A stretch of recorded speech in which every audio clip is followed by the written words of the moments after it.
Selamat pagi, sahabat Kristiani yang terkasih dalam nama Yesus Kristus. Pagi ini saya mau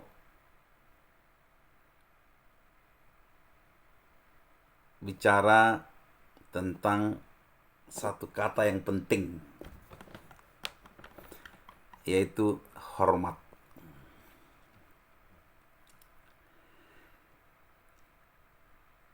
Seberapa penting hormat itu?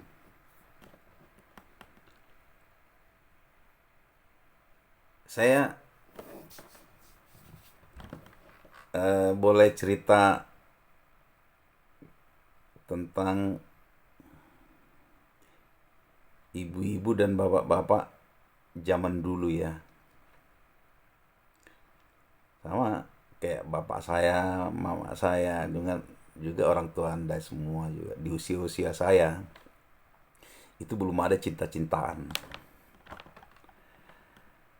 Tidak ada cinta-cintaan. Kalaupun ada itu mungkin, ya adalah, maaf. Adalah, tapi tidak banyak.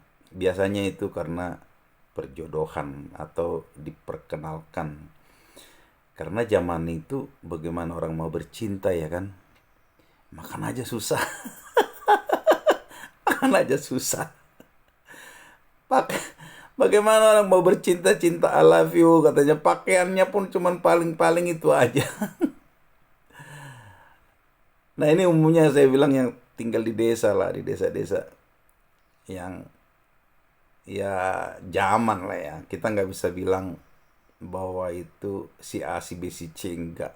Karena zaman. Kenapa saya bilang zaman? Karena kayak seperti saya, ini kalau cerita dengan teman-teman saya yang ada di Pulau Jawa, yang ada di pulau yang lain. Ketika saya cerita, kalau waktu masa remaja saya itu, waktu masa kecil saya itu suka curi jagung gitu kan. Kalau kita lapar, atau bahkan nih pulang dari sekolah minggu, kita teman-teman sekolah minggu pergi kemana gitu lah ya. Ya buat rencana, ayo lapar. Wah ini khususnya kalau malam minggu ya, malam minggu nggak ada yang nontonan, lampu aja pun, listrik aja pun belum ada kan, gelap. Apa yang kita lakukan? Ya udah main gitar, udah itu kita akan curi jagung orang, kita bakar sama-sama, tapi untuk dimakan ya. Kita mencuri, tidak pernah untuk hal yang lain. Karena lapar gitu kan. Ya nah, jadi zaman dulu seperti itu. Gimana orang mau cinta-cinta. Nah, terus lalu mereka menikah dengan apa? Mereka menikah karena dijodohin gitu, dijodohin. Terus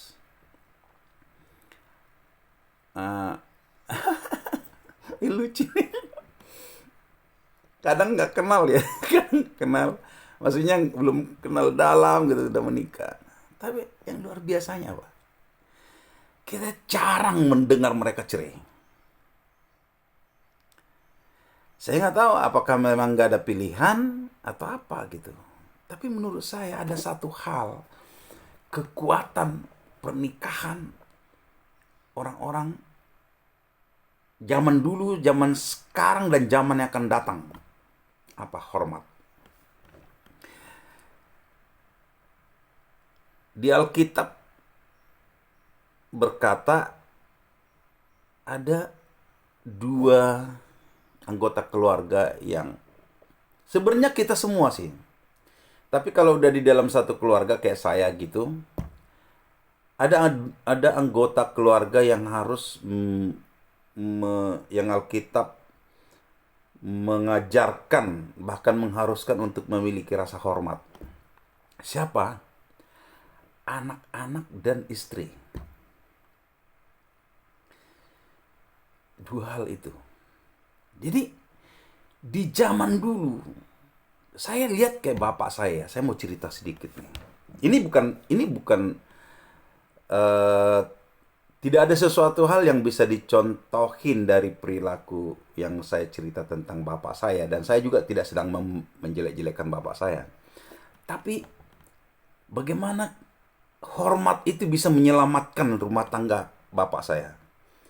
Bagaimana anak-anak, keluarga kami terselamatkan hanya karena rasa hormat.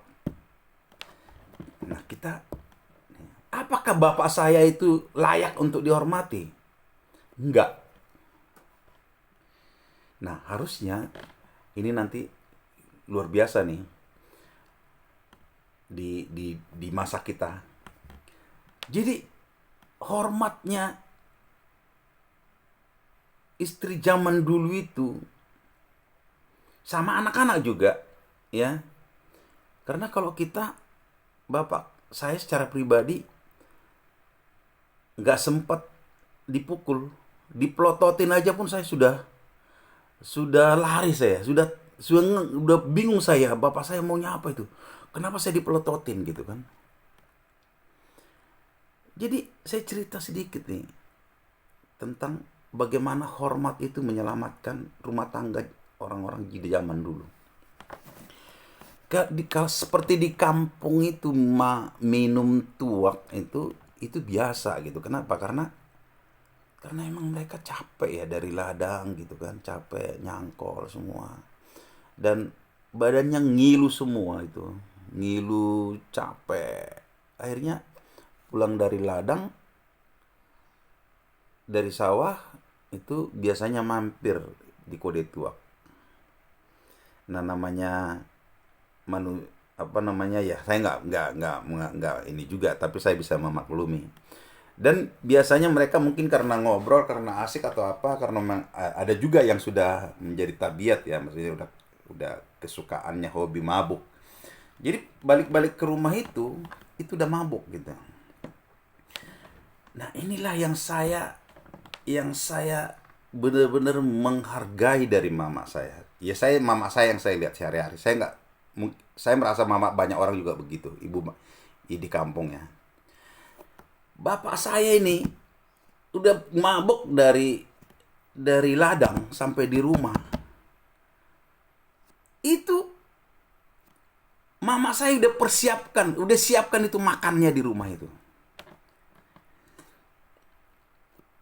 Suaminya akan balik, begitu balik, dia akan sodorkan makanan itu. Dia nggak tenggekin, nggak. Saya juga tahu, bahkan keluarga saya, abang saya juga ada kayak gitu. Dibuatin makan gitu, ditenggekin ya kan. Ditaruh di meja makan, ya kayak ngasih orang apalah. Lu makan ya lu makan kayak gitu kan. Ada satu. Ada satu. Tapi mama saya nggak begitu. Disiapin, tapi tunggu dia datang. Begitu dia datang, nanti baru persilahkan dikasih disiapin. Wah, kadang itu ya lebih banyak dengarnya sih. Kalau saya dilihat mata saya jarang dengarnya, kadang karena saya anak paling kecil, jadi di masa-masa lalu banyak cerita tentang bapak saya. Kadang itu nasi juga katanya bisa dilempar ke mama saya balik. Itu boleh dibilang kehidupan yang mama saya jalanin di hari-harinya sebagai istri. Dan paginya ini bapak saya belum bangun. Nah, itu sarapannya itu udah ada di sampingnya. Kalau sarapan itu disiapin udah. Jadi nggak perlu diminta. Begitu bapak saya bangun udah ada kopi, udah ada singkong. Ya biasanya dulu singkong ya, itu jagung atau apa. Kita nggak ada nasi dulu untuk sarapan. Tapi udah siap. Dan yang luar biasanya itu mama kami ini selalu bilang, ya nggak tahu, kita diajar untuk hormat nih sama bapak kami. Awas kamu nanti, nih kalau kita melakukan kesalahan nih, awas kamu nanti saat bapakmu tahu, habis kamu. Kayak gitu-gitu ya. Wah, ini itu apapun ya, mama saya kan nggak punya sekolahan ya, nggak sekolah, baca pun nggak bisa, nulis pun nggak bisa. Bapak saya bisa baca, bisa tuh. Tapi mama saya apapun itu dia mengajarkan hormat gitu. Dia membuat kami memiliki bahwa seorang bapak itu harus dihormati. Mama saya nggak pernah cerita itu bapakmu itu pemabok ini nggak pernah. Padahal itu udah di depan mata. Justru yang kita bingung. Bahkan kakak-kakak saya bilang, dia biasanya bahasa Bataknya bilang naoto doho ngai to pari ho dia. Maksudnya bodoh banget sih kau jadi istri gitu kan. Udah kamu dipukulin, nggak dihargain, masih kamu hormat patuh sama dia gitu. Maksudnya nah itu. Jadi tapi ini yang cerita saya ini sosok mama saya ini. Itu kakak saya itu bukan hal yang bagus juga. Jadi tapi itu celetukan. Nah, tapi itulah sikap hormat yang dimiliki mama saya, inilah yang menyelamatkan rumah tangganya. Mama saya hormat kepada suaminya bukan karena suaminya.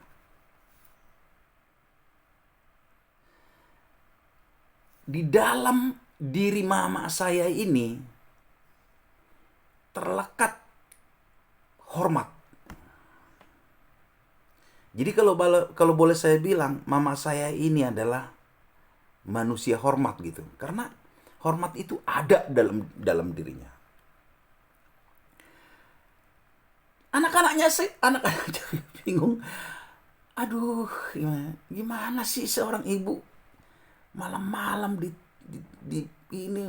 Bapak saya dulu bagus, kita semua anak-anaknya ya saya bersaksi ya. Kita semua nggak ada yang mau menyentuh kasar kepada semua. Saya bisa semua anak-anak bapak saya nggak ada. Karena kita sangat merasa mama kita menderita. Tapi bapak saya kasar. Dia bisa mukulin mama saya, katanya. Itu di masa mudanya kali.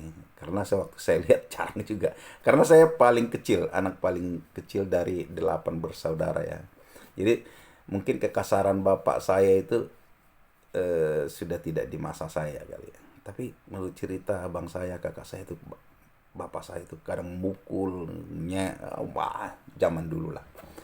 Karena ekonomi ya, kesusahan itu juga mempengaruhi. Nah, lalu bagaimana itu terpaut dengan firman Tuhan? Di firman Tuhan itu istri dan anak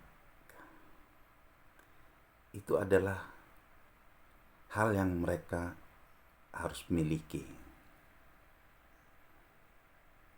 Tadi istri ya kalian juga bisa terjemahin lah. Oh ya, mungkin ada banyak orang Batak di sini ya. Ini kebetulan karena udah cerita keluarga.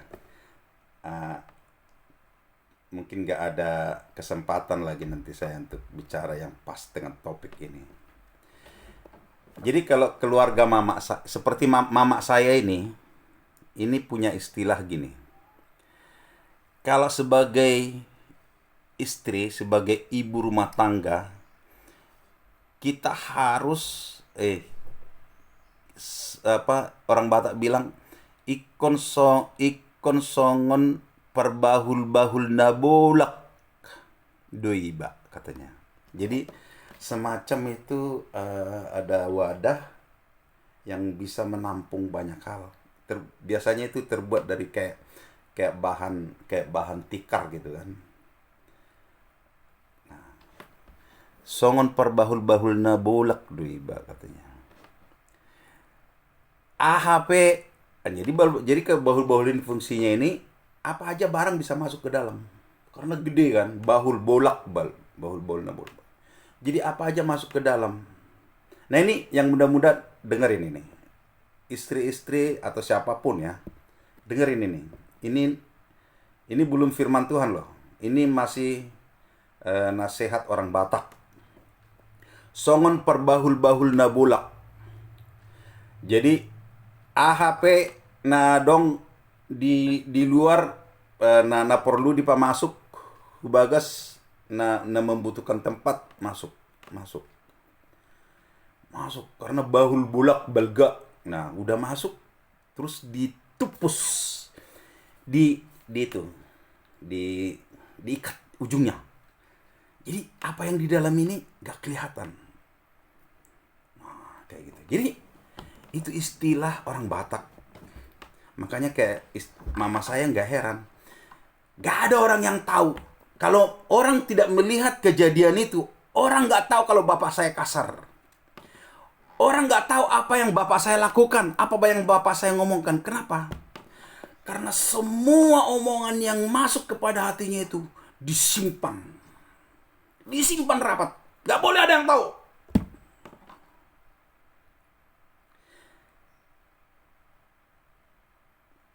Ya, gak jarang kita dengar ya istri sekarang ini. Wah, banyak. Wah, semua diumbar. Kelakuan suaminya, kelakuan anaknya, kelakuan saudaranya diumbar semua di Facebook lah, di mana lah, diceritain langsung lah. Itu bukan karakter orang Batak. Itu bukan ajaran orang Batak.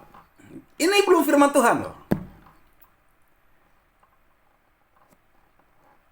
Nah, orang tua kita, orang-orang tua zaman dulu, orang-orang Batak itu orang-orang terhormat. Kenapa suaminya selalu dihormati? Karena istrinya tidak mengumbar aib daripada suaminya. Itulah yang menyelamatkan rumah tangganya. Jadi, kalau kalian pernah dengar itu zaman sekarang, parbahul-bahul nabulak, itulah artinya itu. Apa yang kamu dengar, apa yang kamu lihat, simpan. Apa yang kamu tahu, apa yang kamu lihat, apa yang kamu rasakan, yang tidak baik daripada suamimu, yang tidak baik daripada keluargamu, simpan. Tumpus, ikat. Jangan sesumbar. Jangan siarkan. Jangan beritakan. Jangan nyatakan itu di Facebook, di mana-mana. Itu aibmu. Aib suamimu adalah aibmu. Seperti kayak gitulah, ya kan? Itu pengertiannya orang Batak. Jadi, kalau kamu orang Batak, wah, kamu harusnya pegang itu. Itu orang Batak. Punya prinsip-prinsip yang luar biasa. Itu salah satu itu. Banyak lagi. Ada namanya Dalihan Natolu. Kamu tahu kenapa orang Batak itu mudah menerima firman Tuhan? Dalam Dalihan Natolu ini intinya ini hormat dan kasih. Hormat manat mardongat tubuh, hormat marhula-hula, holong marboru. Lihat. Itu firman Tuhan. Itu firman Tuhan.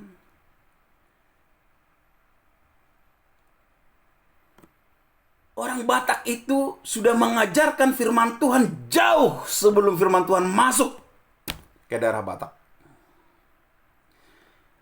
Elit marboru, ya kan? Elit marboru. Jadi kalau kita sama anak itu ya, sama anak harus sayang, harus memahami, harus lembut.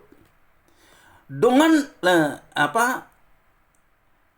manat merdongat tubuh. Sesama dongat tubuh itu artinya bukan hanya kemarga manik sebenarnya.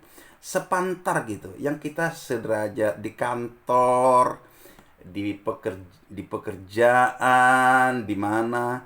Kalau kita adalah teman seumur, teman sebaya, kita harus pelan itu. Manat itu maksudnya hati-hati ngomong gitu loh. Jangan sembarang ngomong. Jaga lidahmu gitu kan. Jaga hatimu gitu kan. Terus hormat marhula-hula gitu kan. Jadi orang yang di atas kita ya kita diajar hormat. Itu firman Tuhan. Jadi kalau kamu orang Batak, harusnya kamu bangga jadi orang Batak. Kalau kamu mau mengumbar aib daripada keluargamu, saudaramu, kamu bukan orang Batak. Itu bukan karakter orang Batak. Ya. Saya belum bicara firman Tuhan di sini. Jadi orang Batak itu adalah orang terhormat. Jangan pernah melakukan hal-hal yang rendahan. Kita bukan suku kaleng-kaleng, kita suku terhormat. Harus pegang itu. Mulut itu harus terjaga. Jangan pernah mengumbar aib daripada suamimu. Itu aibmu. Itu adalah masa depan anak-anakmu. Wah, itu jauh ya. Oke lah, itu nanti kita bagaimana suami ini sebagai masa depan rumah tangga nanti di topik yang satu. Tapi ini tentang hormat dulu. Jadi di Alkitab begini, di Matius 19 ayat 19 dia bilang hormatilah ayahmu dan ibumu. Terus di Efesus 6 ayat 2 hormatilah ayahmu dan ibumu. Ya kan? Kamu lihat, semua itu buku mengajarkan anak-anak hormatilah ayahmu dan ibumu. Ini penting. Ini penting. Ketika seorang anak tidak lagi hormat sama bapak dan ibunya, selesailah masa depan orang itu.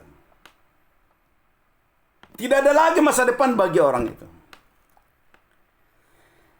Kalau sama bapak dan ibunya pun bisa kurang ajar, bisa tidak hormat, apalagi dengan orang-orang di luar sana, kecuali dia menjilat ya.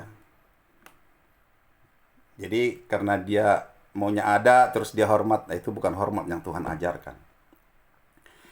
Ini penting. Ini mulanya semua. Ini awalnya semua. Di sekolah dia akan bisa pintar. Di sekolah dia akan bisa taat. Dia bisa mendapatkan ilmu karena dia menaruh hormat sama gurunya. Sering kan kita dengar? Atau kita sendiri deh, saya sendiri deh. Kita semua mungkin sama. Waktu kita sekolah, ketika kita sudah tidak suka sama guru itu, ketika kita sudah tidak bisa hormat dengan guru itu, apapun mata pelajarannya itu, pasti nilai kita jeblok di situ. Jangankan pelajarannya, gurunya aja kita tidak suka, apalagi mata pelajaran dari dia, apalagi ilmu dari dia. Lalu bagaimana dengan di luaran? Di pekerjaan, sama. Bagaimana dia mau bagus berkarir, kalau dia tidak bisa hormat kepada orang di sekelilingnya, kepada pimpinannya. Nggak ada. Makanya jarang kita dengar orang banyak pintar, lulusan dari universitas terbaik, IP terbaik, tapi nggak pernah mendapatkan pekerjaan yang baik. Karena apa? Dia nggak punya rasa hormat. Dia nggak bisa hormat kepada pimpinannya. Dia nggak bisa hormat kepada teman-teman sekantornya. Padahal kadang kita tidak tahu ya, bagaimana seorang pemimpin kalau mau mengangkat dia ada di mana, pemimpin ada di mana, nggak semua pemimpin. Dia lihat karakternya. Dia tanya office boy, "Hei Pak, sini. Kamu kenal dengan ibu si A nggak? Bapak si A nggak? Kenal. Gimana dia? Dia suka minta dilayanin nggak?" Dia cari tahu tentang si anak ini dari office boy, dari satpam, dari mana-mana. Karena seorang pemilik perusahaan, dia tidak mau memakai orang yang kurang ajar. Nah, di zaman sekarang sudah canggih sih ya. Udah ada satu perusahaan yang menangani psikologi kayak gitu. Jadi, secara psikologi nanti sudah ada nilainya anak ini kepake atau tidak. Tetapi, hormat di mana-mana pun penting. Kalau si anak sudah diajar hormat dari rumah, diajar taat dari rumah, kemana-mana pun, anak ini akan berhasil. kuliah, dia akan dia akan hormat dengan dosennya. Dia akan tahu bagaimana dia memohonkan. Kan banyak kita dengar itu mahasiswa gagal ketika dia dalam skripsi ini segala macam, ketika dia berhead to head ya, berhadapan langsung dengan guru kepentingan sendiri, gagal. Kenapa? Karena dia tidak tahu bagaimana memperlakukan orang dengan hormat. Jadi itu penting banget. Hormat itu penting nggak? Penting banget. Nah, pertanyaannya, siapa yang membentuk hormat bagi hati anak ini? Apakah hormat itu dibawa lahir? Atau hormat itu datang dari guru sekolah minggunya? Atau datang dari pendetanya? Tidak. Hormat anak itu datang dari didikan orang tuanya. Ketika kamu gagal sebagai orang tua mendidik hormat kepada anakmu, kegagalan 50%, 60% di masa depan anak-anakmu sudah menghadangnya. Hormat penting. Itu sebabnya di 1 Timotius 3 ya ayat 4 dia bilang begini, seorang kepala keluarga yang baik disegani, dihormati oleh anak-anaknya. Ini intinya. Ini intinya. Seorang kepala keluarga yang baik, ayah yang baik, bapak yang baik, disegani dan dihormati oleh anak-anaknya. Jawabnya di sana. Ketika anak-anak Anda tidak lagi menaruh hormat kepada Anda adalah masalahnya.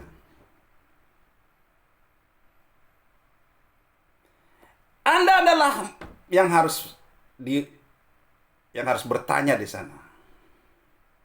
Karena Anda adalah masalahnya. Hormat itu begitu penting. Apa yang saya mau sampaikan di sini?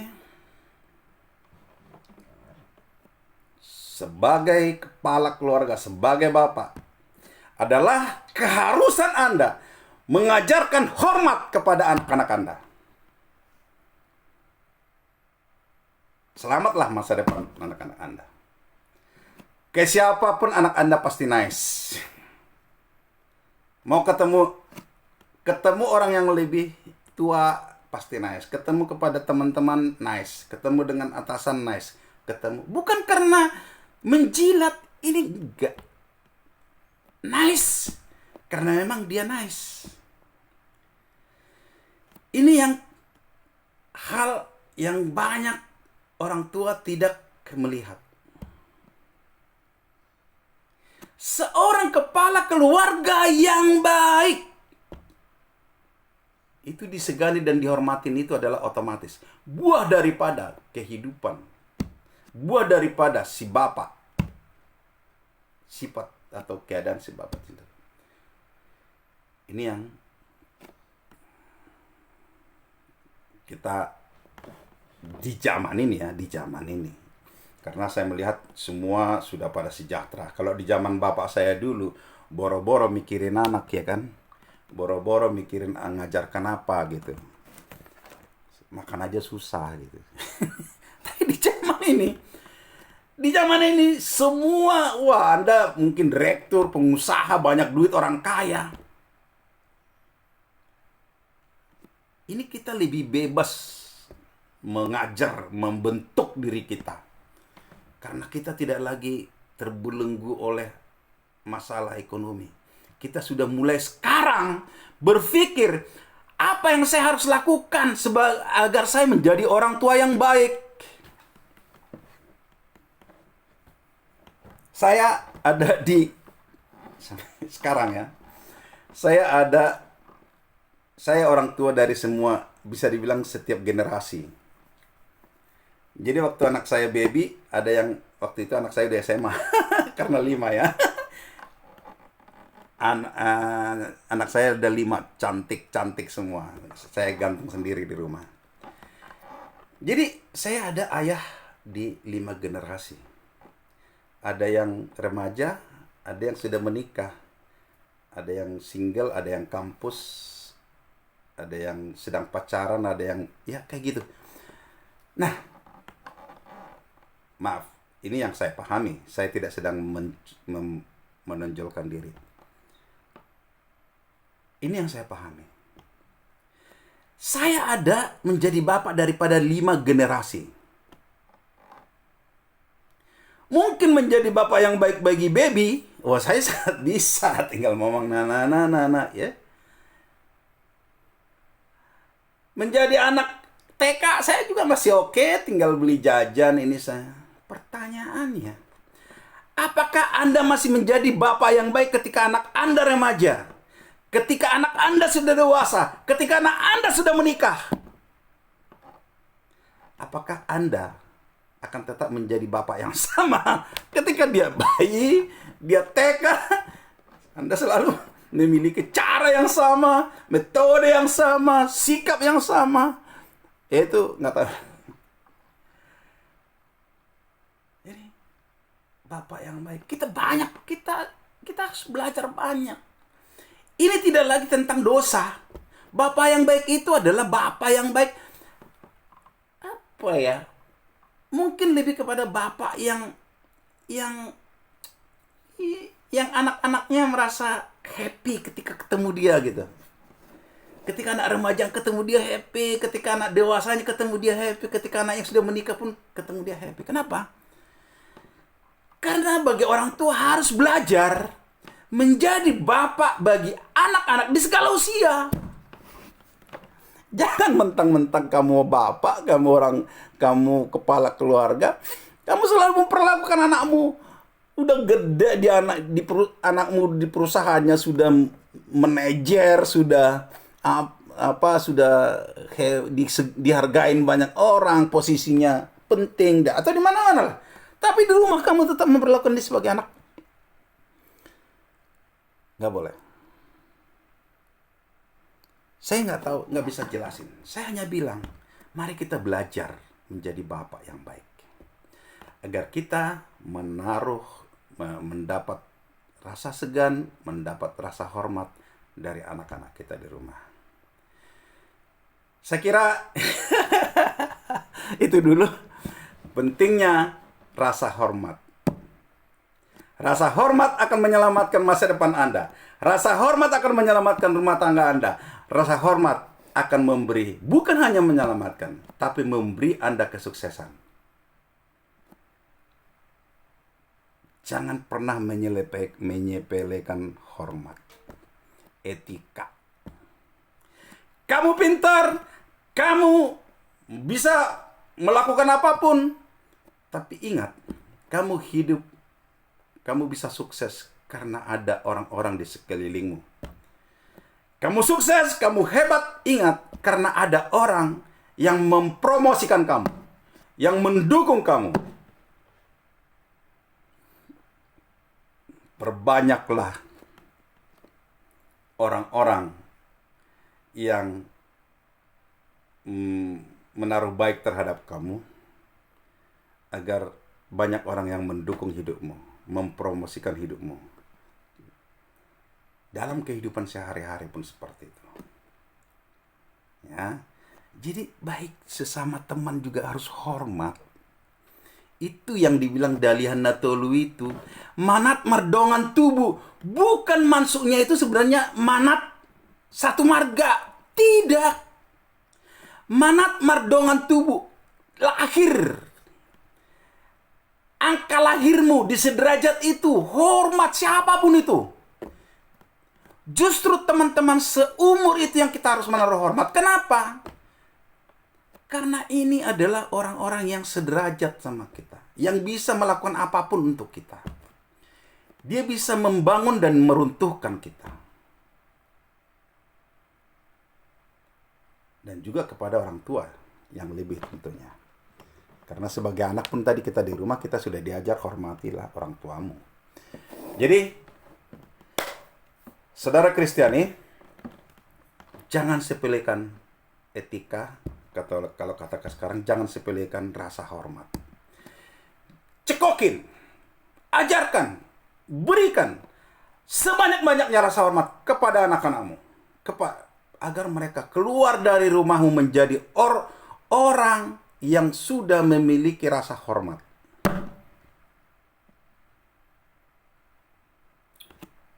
Masa depan terbuka bagi anak-anakmu. Masa depan cerah ada di hadapan anak-anakmu. Akan banyak orang yang menolong dia, akan banyak orang yang mempromosikan dia. Tugasmu sebagai kepala keluarga, ajar, didik, bentuklah anakmu memiliki hati hormat. Sekian dulu, sahabat Kristiani, yang saya mau paparkan pagi hari ini untuk Anda. Semoga Anda terberkati. Tuhan Yesus memberkati. Amin. Salam.